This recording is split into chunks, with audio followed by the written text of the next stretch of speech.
All right, welcome to Hoops Tonight, presented by FanDuel here at The Volume. Happy Wednesday, everybody. I hope all of you guys have had a great week so far. Continuing with our power rankings today with number 3, the Milwaukee Bucks, the team that has the best player in the world, in my opinion, in Giannis Antetokounmpo, and the champions from 2021 that were taken down by injuries last year. Very dangerous basketball team that's very interesting, and we're going to get into the weeds with them today. You guys know the drill. Before we get started, subscribe to The Volume's YouTube channel so you don't miss any more of our videos.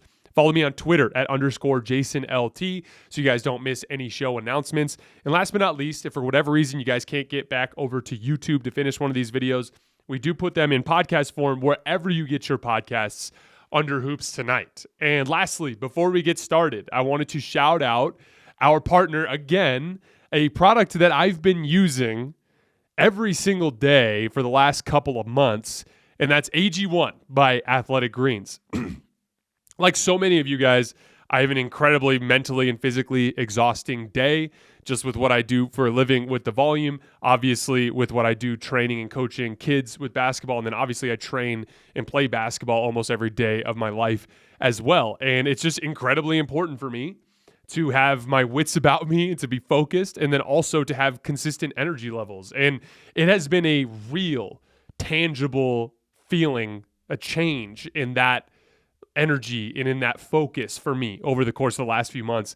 It's made me significantly more productive. It's made it so much easier for me to do these shows. It just, all in all, has changed my life for the better. That's why I'm so excited that they're one of our partners. I was excited that when they originally reached out, and I'm excited for you guys to try this product.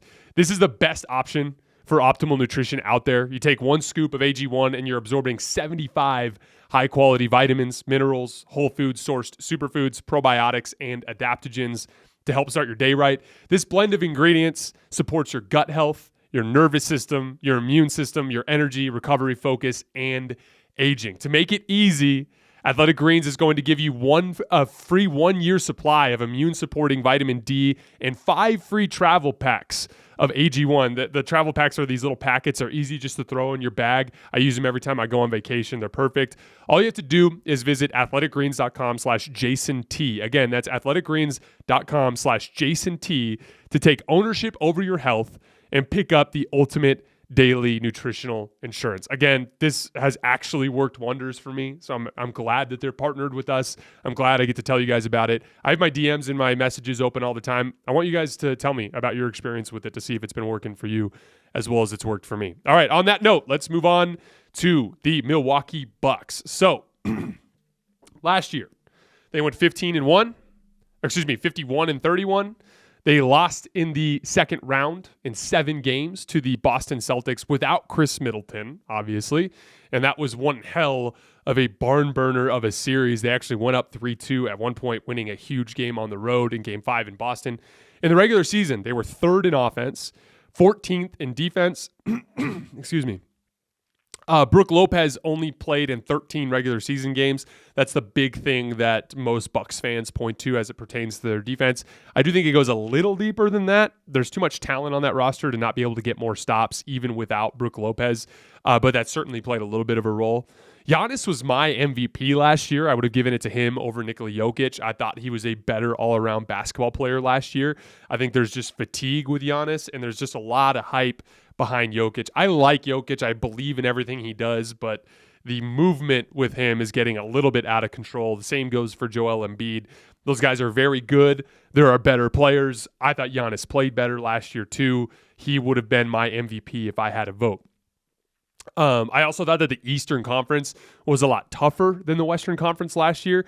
And too often we cling to records and we'll say Jokic managed to, pull off almost 50 wins with that group or whatever it is. And too often we forget that the day in, day out schedule, when you play, the vast majority of your games against your own conference, it's just easier to put up better advanced metrics. It's easier to put up wins than when the conference is tougher. It actually reminds me a lot of LeBron in 2020. I thought, the Bucks finished a couple games ahead of them in the standings and everyone clung to that and everyone clung to the advanced metrics. But in that season, the bottom of the Eastern Conference was absolute trash.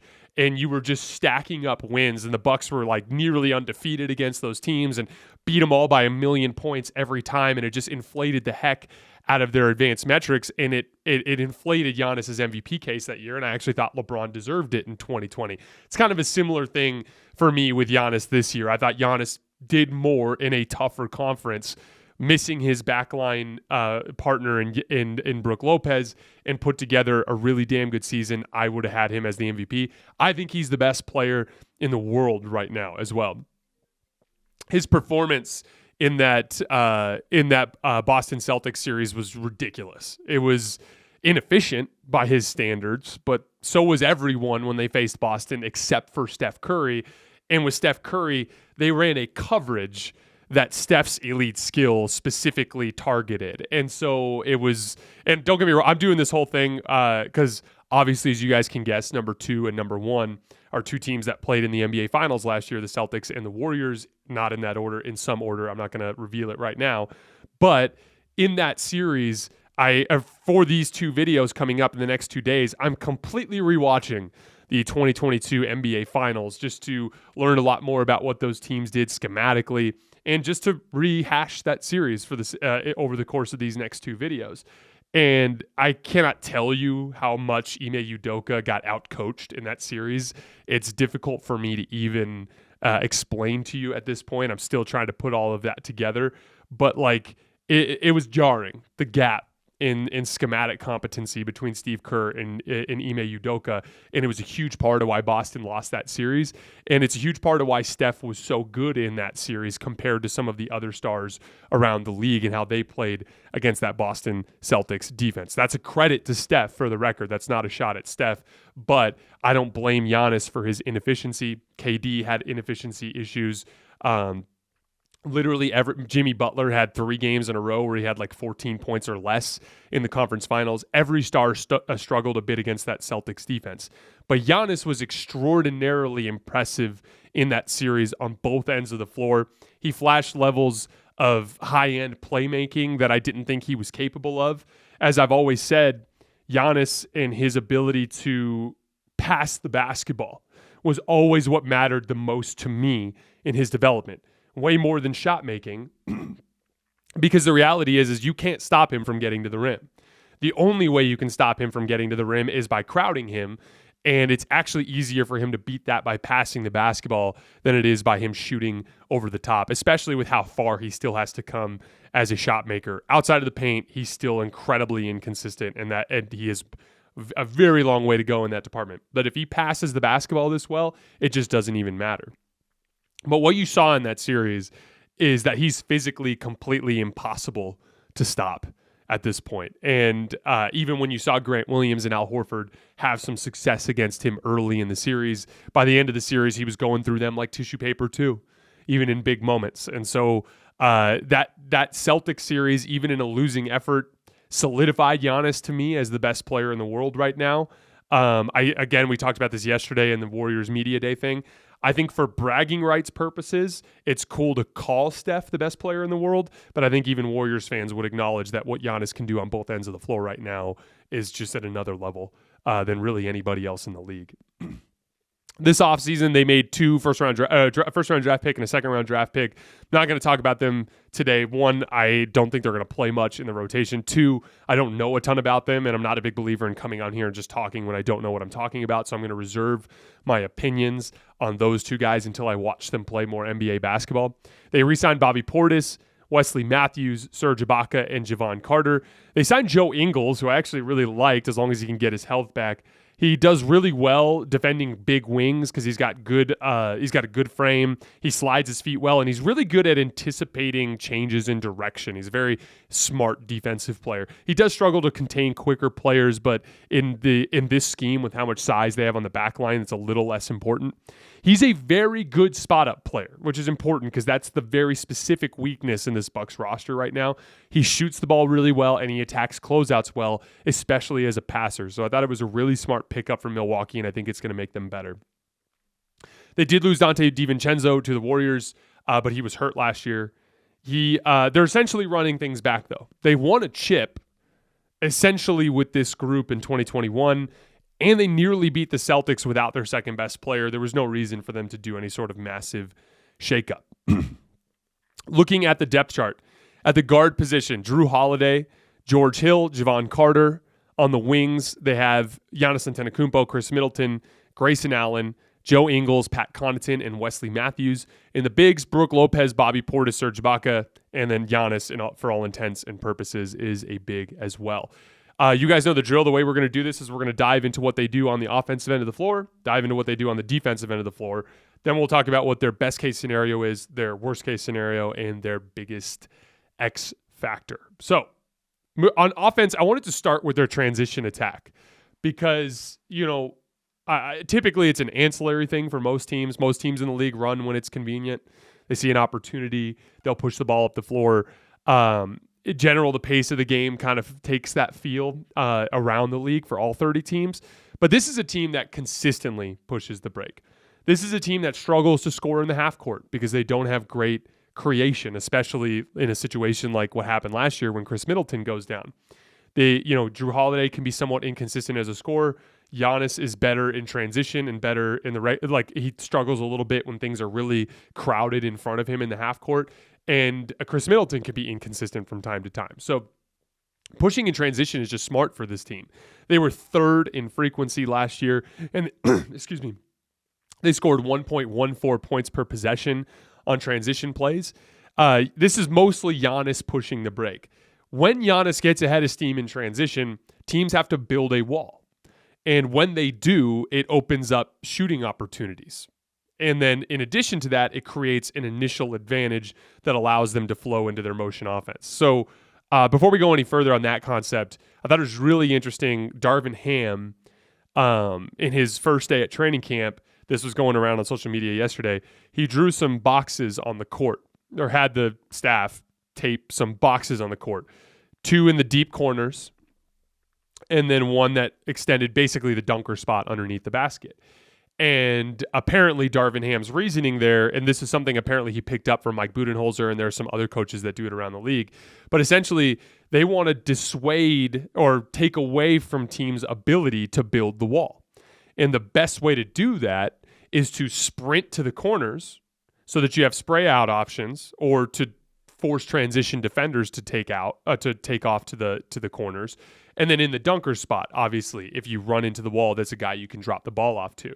And essentially he's preaching, if we sprint to these 3 spots on every transition possession, it makes it impossible for them to build the wall, and that opens up LeBron James in transition. That was Darvin Ham's reasoning. And that's kind of essentially the concept of what Milwaukee tries to do to beat the wall. They push the ball in transition, and they look for those kick-out passes to three-point shooters. And again, this is a team that does well when there is an advantage, but from time to time they can struggle to generate an advantage. One of the easiest ways to do that is just to have Giannis barrel down the floor. Even if they do stop you, someone's going to have a kick-out pass with a little bit of an advantage, and as long as they can attack that closeout and extend the advantage and start that rotation process where the ball is being driven and kicked around the floor, that's where you can get good shots early in the shot clock. Their primary motion offense, they run a lot of sets. They run stuff out of horns. They run stuff with one guy in the high post and 4 corners.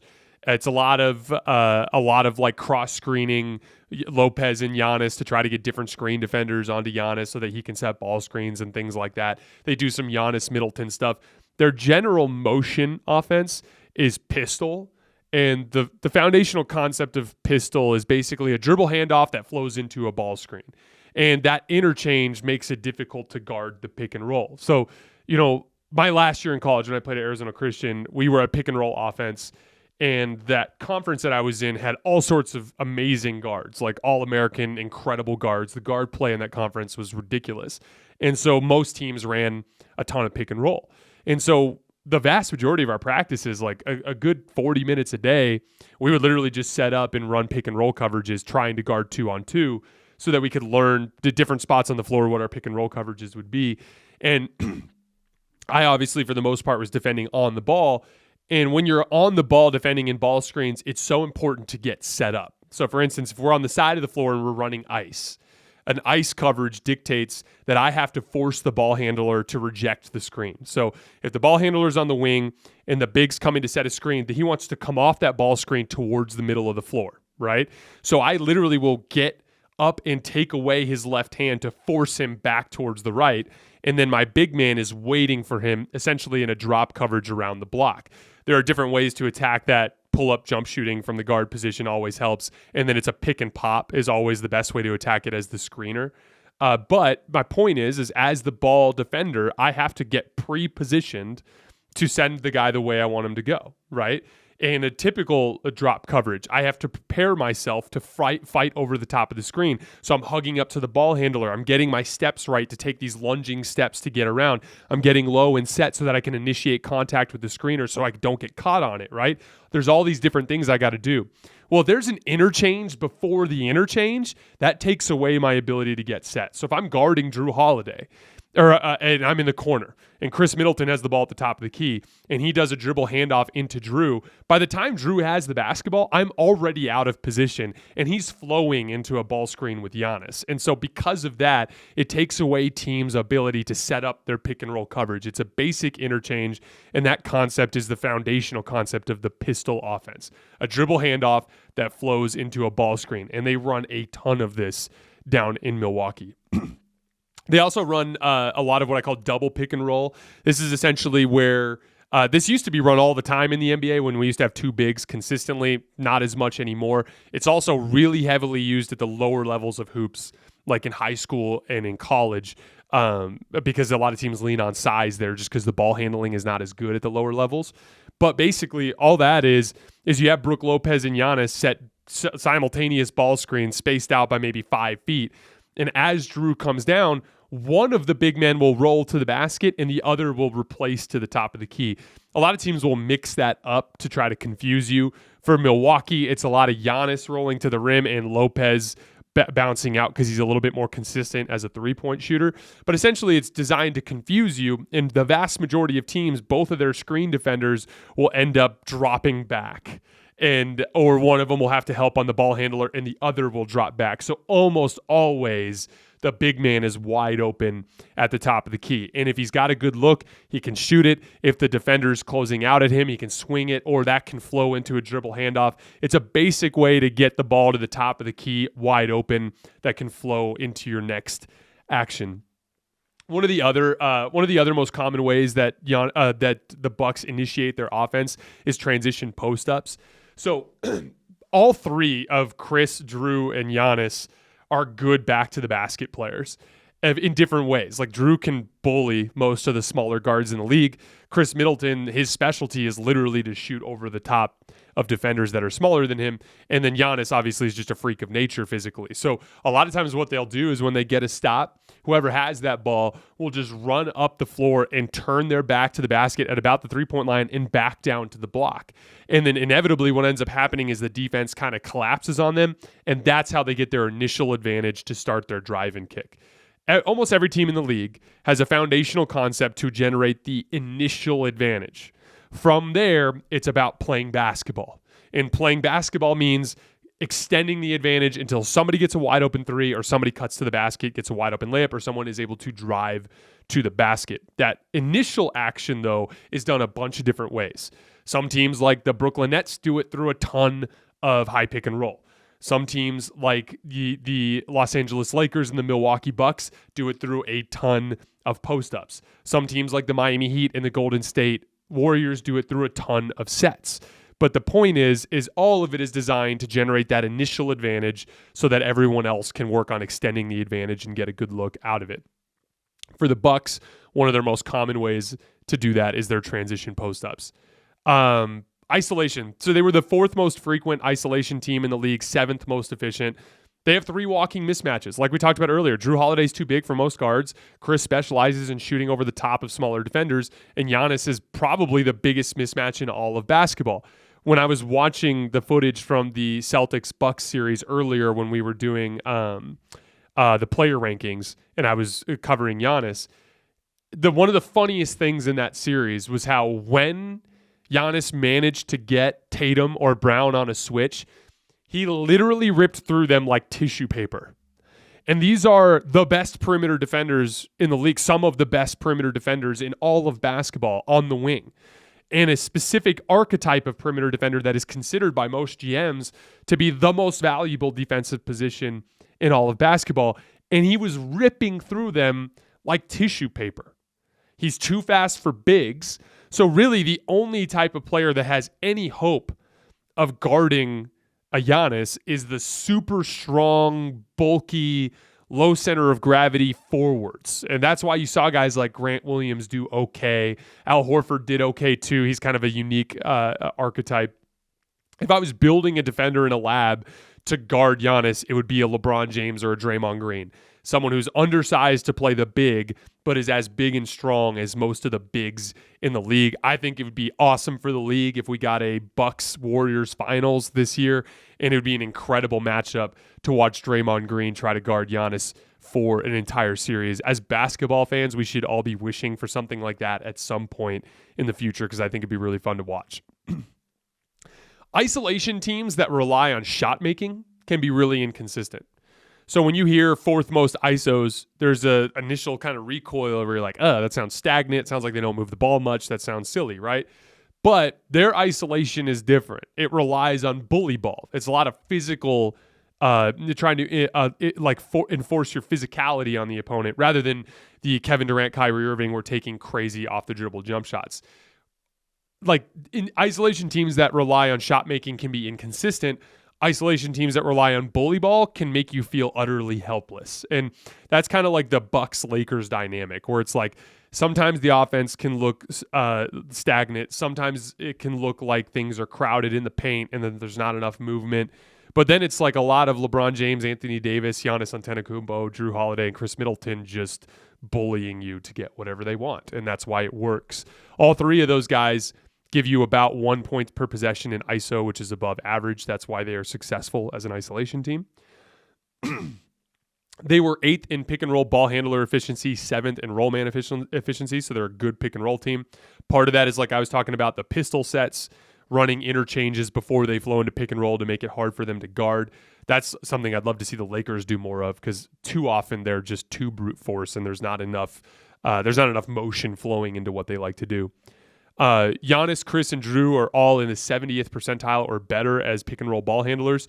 Giannis was 7th in pick and roll efficiency as a roll man among those who registered at least 100 roll possessions. Big thing that stood out to me on tape this year was just how well he's passing out of the short roll. Obviously, Giannis catches the ball in the short roll. He's getting dunks and fouls all the time, but he's also passing really well out of that roll right now. They ran the 3rd most post-ups in the entire NBA. Giannis was really efficient here. Drew and Khris less so.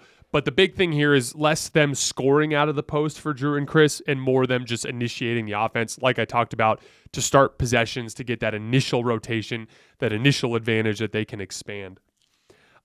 Spotting up.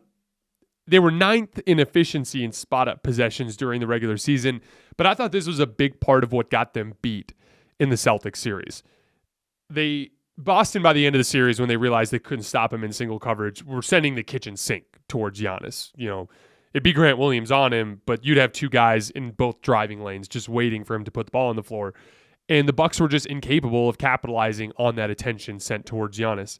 In that series, the Bucks were 33% on catch and shoot threes, 36% on wide open threes. That's when the defender's at least 6 feet away. That's just not good enough to win a playoff series when you've got a superstar that teams are going to be throwing the kitchen sink at.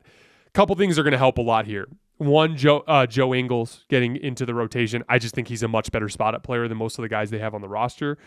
And then 2, Khris Middleton. Like, obviously we think of Khris Middleton as this excellent shot creator, a guy that fills Giannis's specific weakness as a guy who can knock down shots over the top of the defense, but it's also an off-ball thing. It's also when Giannis has the ball, Khris Middleton is just a deadly spot-up player. So by putting Khris Middleton back into a spot-up role, back in there to help with spot-up possessions, and by having Joe Ingles as a better option if Grayson Allen or Pat Connaughton are just not playing well on any particular night, I think it just increases their options there. So that's what got them beat last year, but I do think that gets addressed when they're healthy and with the Joe Ingles signing. Khris Middleton's loss in the playoffs, him getting hurt, took away just enough of that spot-up threat and just enough of that on-ball creation and shot-making to allow Boston to swarm Giannis and fatigue him. That's why he looked so tired in Game 7, limit his efficiency, and the guys off the ball weren't able to make enough shots, and that's what cost them the series. But what's crazy is they still were right there, with a chance to win late in Game 6, and they just happened to lose that series, by a late flurry from Jason Tatum to win Game 6, and then they ran out of gas in Game 7. When healthy, this is an offense that is built for the playoffs, that relies on bully ball with smart role players, and it allows them to capitalize on the attention that's sent towards Giannis. It will not be nearly as easy to knock them out this year, and it wasn't easy last year. That's why they're such a dangerous team. Moving to the defensive end of the floor. So here's some metrics from last year first before we go any further. They were 14th in defensive rating, obviously not good, but they had a lot of good stats. They were third best overall in the league at defending the paint. They were the best transition defense in the league, according to Cleaning the Glass, on a per-possession basis. And they were the second best defensive rebounding team, and they were the best at not fouling. They led the league in free throw attempts allowed per 100 possessions. So that's a lot of good stats that speak very highly of Mike Budenholzer and the attention to detail that this team has on the defensive end of the floor. But they were dead last in defending the three-point line. They gave up more than 20 wide-open threes per game, which was worst in the league, and they didn't force any turnovers. They were 27th in opponents' turnovers per 100 possessions. And the reason why here is this is a classic overhelp team. When you're watching film, and I watched a bunch of film on them yesterday, on any possession that anybody has the basketball, the other four players almost always have a foot in the paint. By design, they're trying to dare you to shoot at the expense of making everything impossible in the painted area, which is why they were such a bad matchup for that Chicago Bulls team that looked utterly helpless against them. And in general, it's kind of an interesting playoff. Strategy because role players do typically get nervous in the playoffs, and role player shooting is one of the first things that tends to go in the playoffs.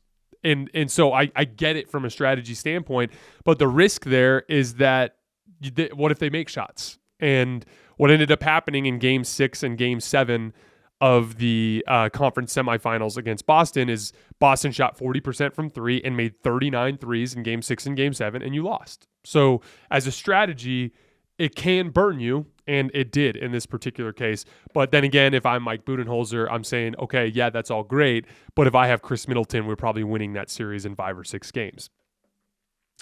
I think the other thing, too, that kind of hurts them guarding the three-point line is they're a little bit slow-footed in general.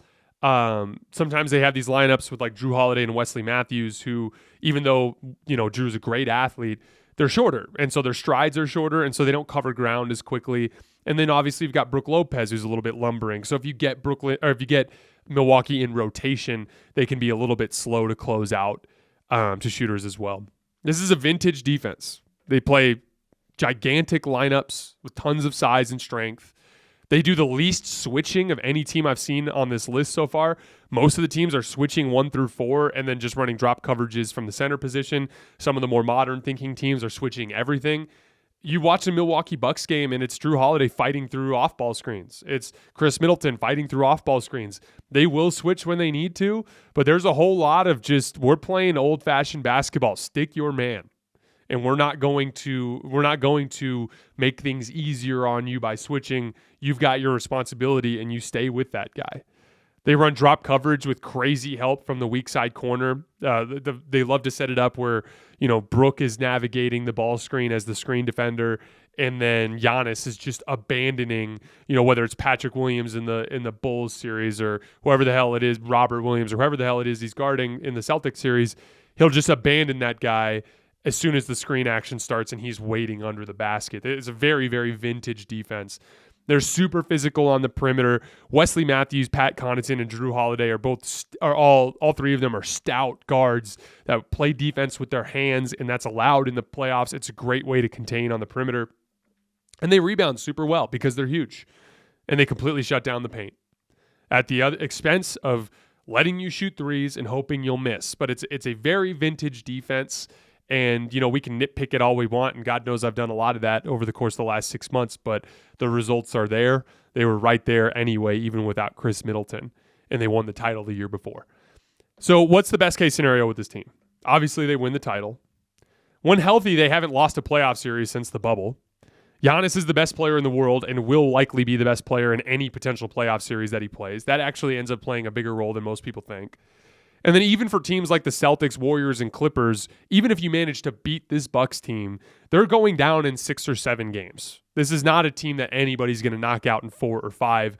They are too physical. They are too big. They are too talented. They are going to be a royal pain in the ass for everybody. I think they're the third most likely team to win the title. Worst case scenario, even if they lose a star, they're still going to make it to the second round at least, as we saw. Except for Giannis, if he goes down. But I mean, that dude's invincible. I literally watched his knee invert in the 2021 conference finals, and he was just ready to go and killed everybody in the NBA finals. So, I mean, it feels like the safest bet in sports that Milwaukee's going to make it to the second round come hell or high water next year. So they have a pretty good worst case scenario. Biggest X factor for this team, I think, is Joe Ingles. He was a really solid role player before this injury. His competent spot up play specifically addresses a weakness on this roster. And so I like the fit there. He also gives them more aggregate size. They play a lot of undersized wings, guys like Wes Matthews, guys like Pat Connaughton, guys like Grayson Allen. Sliding in someone that's a little bit taller there will kind of open things up for them in terms of aggregate size, especially when Giannis plays center.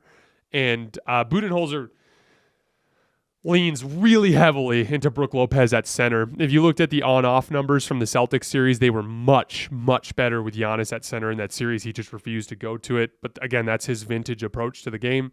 But if they ever do start to go to Giannis at the center more, Ingles gives them more aggregate size to be able to functionally run those lineups. The bottom line is if he can get back to what he was, or even close, and take away some of the weaker minutes that they were given to guys like Grayson Allen, it fills a hole in the roster and it makes them better. And so I think he's the biggest X factor for this particular team if he can get back to what he was in his prime years in Utah. All right, guys, that is all I have for today. Starting tomorrow, we're going through number 2 and number 1, and I'm going to be covering a ton of the NBA Finals this last year. I'm rewatching. That's my job for the rest of the day. I'm going to keep rewatching the 2022 NBA Finals. As always, I sincerely appreciate your guys' support, and I'll see you tomorrow.